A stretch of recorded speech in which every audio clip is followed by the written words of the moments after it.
Welcome to കെൻറ്റില physics academy. ഈ ഒരു വീഡിയോയിൽ നമ്മൾ ഡിസ്കസ് ചെയ്യാനായിട്ട് പോകുന്നത് LPSA UPSA കാറ്ററ്റ് കാറ്റഗറി 1 കാറ്ററ്റ് കാറ്റഗറി 2 പരീക്ഷകൾക്കെല്ലാം ഒരുപോലെ യൂസ്ഫുൾ ആയിട്ട് വരുന്ന സൈക്കോളജിയിലെ മോറൽ ഡെവലപ്മെൻറ്റ് എന്ന് പറയുന്നതിൽ ലോറൻസ് കോൾബർഗിൻ്റെ തിയറിയുമായി ബന്ധപ്പെട്ട് വരുന്ന വീഡിയോ ക്ലാസ് ആണ്. അപ്പോൾ നമ്മൾ മുൻ ക്ലാസ്സുകളിൽ പറഞ്ഞിട്ടുണ്ടായിരുന്നു, ലോറൻസ് കോൾബർഗിൻ്റെ സാൻമാർഗിക വികസന ഘട്ടങ്ങൾ എന്ന് പറയുമ്പോൾ അത് പ്രധാനമായിട്ടും 3 തലങ്ങളാണ് ഉള്ളത് എന്നുള്ളത്. തലം 1, തലം 2, തലം 3. ഓരോ തലത്തിലും എന്തുണ്ട്, 2 ഘട്ടങ്ങളും ഉണ്ട് എന്ന് പറഞ്ഞിട്ടുണ്ടായിരുന്നു അല്ലേ. സോ അതിനെ ബേസ് ചെയ്തുകൊണ്ടുള്ള പോയിന്റ്സ് ആണ് നമ്മൾ ഇന്നത്തെ വീഡിയോയിൽ ഡിസ്കസ് ചെയ്യുന്നത്. അപ്പോൾ ആദ്യം നോക്കുക, തലം 1 എന്ന് പറഞ്ഞാൽ എന്താണ്? തലം 1 എന്ന് പറയുകയാണെങ്കിൽ അത് ഏകദേശം 4 വയസ്സ് മുതൽ 10 വയസ്സ് വരെയുള്ള കുട്ടികളെ ബേസ് ചെയ്തുകൊണ്ടുള്ള ഒരു കോൺസെപ്റ്റാണ്. അതിനെ പറയുന്ന പേരാണെന്ത്, വ്യവസ്ഥാപിത പൂർവ്വ തലം എന്ന പേരിലാണ് ഇത് അറിയപ്പെടുന്നത്. ഇംഗ്ലീഷിൽ അതിനെ പറയുന്ന പേരാണെന്ത്, പ്രീ കൺവെൻഷണൽ സ്റ്റേജ് എന്ന പേരിലാണ് ഇത് അറിയപ്പെടുന്നത്. ഈ ഒരു തലത്തിൻ്റെ പ്രത്യേകത എന്താണെന്ന് വെച്ച് കഴിഞ്ഞിട്ടുണ്ടെങ്കിൽ, ഈ തലത്തിലാണ് കുട്ടികളുടെ സാൻമാർഗ ബോധത്തെ വിലയിരുത്തുന്നത്.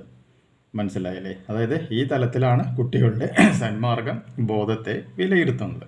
ഇത് വിലയിരുത്തുന്നത് എന്തിൻ്റെ അടിസ്ഥാനത്തിലാണ് എന്ന് വെച്ചിട്ടുണ്ടെങ്കിൽ, വിവിധ പ്രവർത്തികളുടെ അനന്തര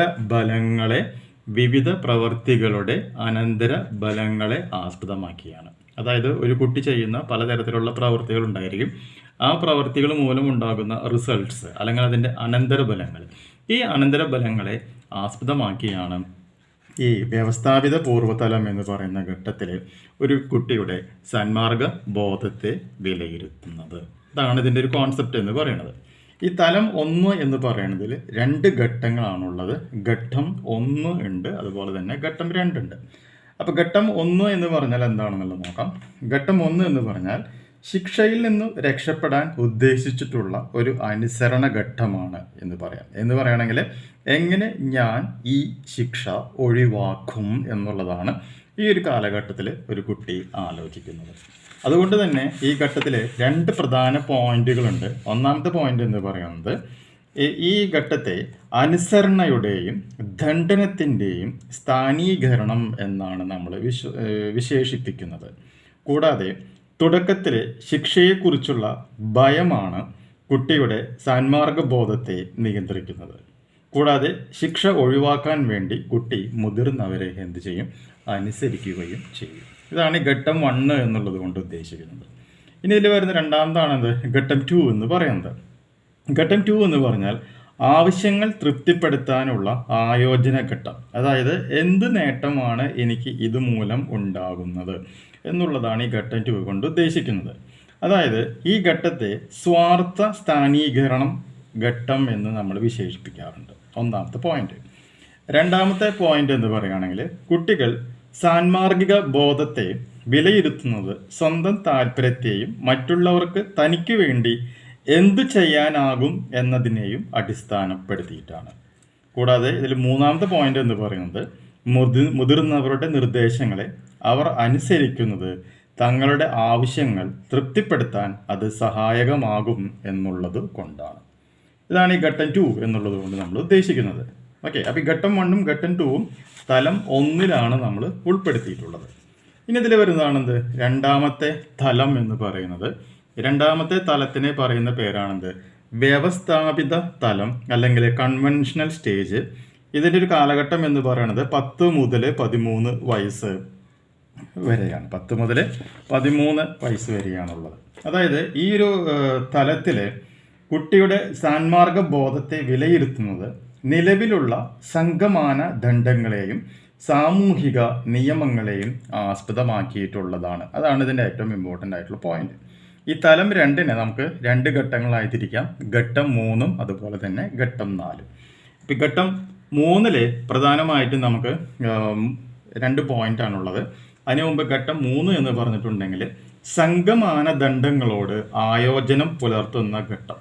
അതായത് ഈ ഒരു കാലഘട്ടത്തിലാണ് സാമൂഹിക മാതൃക കുട്ടിയുടെ ഇടയിൽ രൂപപ്പെടുന്നത്. സാമൂഹിക മാതൃക. അതായത് സംഘത്തിലെ മറ്റു അംഗങ്ങളുടെ അംഗീകാരം നേടാനുള്ള ആഗ്രഹമാണ് കുട്ടിയുടെ സാൻമാർഗിക ബോധ സങ്കല്പത്തിന് ഇവിടെ ആധാരമായിട്ട് മാറുന്നത്.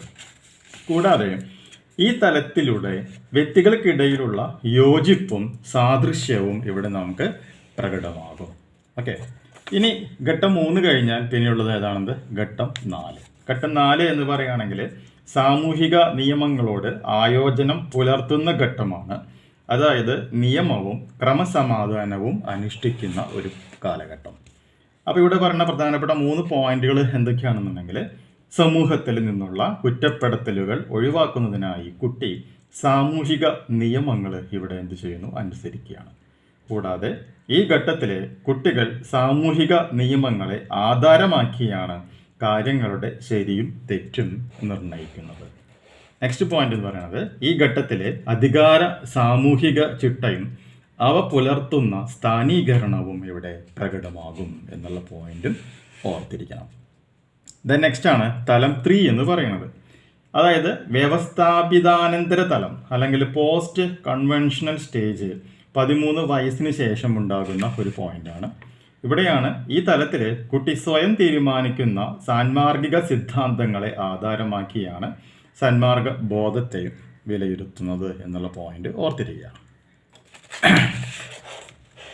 ഇനി ഈ തലം 3 എന്ന് പറയുന്നതിൽ 2 ഘട്ടങ്ങളാണുള്ളത്, ഘട്ടം 5ഉം ഘട്ടം 6. അപ്പോൾ ഘട്ടം 5 എന്ത് സംഭവിക്കുകയെന്ന് വെച്ചിട്ടുണ്ടെങ്കിൽ, ജനായത്ത രീതിയിൽ അംഗീകരിക്കപ്പെട്ട നിയമങ്ങളുമായും സാൻമാർഗ മാതൃകകളുമായും ആയോജനം പുലർത്തുന്ന ഒരു ഘട്ടമാണിത്. അതായത് സാമൂഹിക ഉടമ്പടി സ്ഥാനീകരണം നടക്കുന്ന ഒരു ഘട്ടമാണ് ഘട്ടം 5 എന്ന് പറയുന്നത്. അപ്പോൾ അതിൻ്റെ ഏറ്റവും വലിയ പ്രത്യേകത എന്ന് പറയുന്നത്, മനുഷ്യാവകാശങ്ങളെയും സാമൂഹിക ക്ഷേമത്തെയും വിലമതിച്ചുകൊണ്ട് വ്യക്തികൾ യുക്തിപൂർവം സ്വയം ചിന്തിക്കുന്ന ഒരു പോയിന്റാണ് ഘട്ടം 5 എന്ന് പറയുന്നത്. കിട്ടിയില്ലേ? ഇനി നമുക്ക് ഘട്ടം 6 എന്താണെന്നുള്ളത് നോക്കാം. ഘട്ടം 6 എന്ന് പറഞ്ഞിട്ടുണ്ടെങ്കിൽ, സാർവലൗകികമായ സാൻമാർഗിക സിദ്ധാന്തങ്ങളുമായി ആയോജനം പുലർത്തുന്ന ഒരു ഘട്ടമാണ് ഘട്ടം 5 എന്നുള്ളത് കൊണ്ട് നമ്മൾ ഉദ്ദേശിക്കുന്നത്. ഓക്കെ, അല്ലെങ്കിൽ നമുക്കതിന് പറയാവുന്ന മറ്റൊരു പോയിന്റ്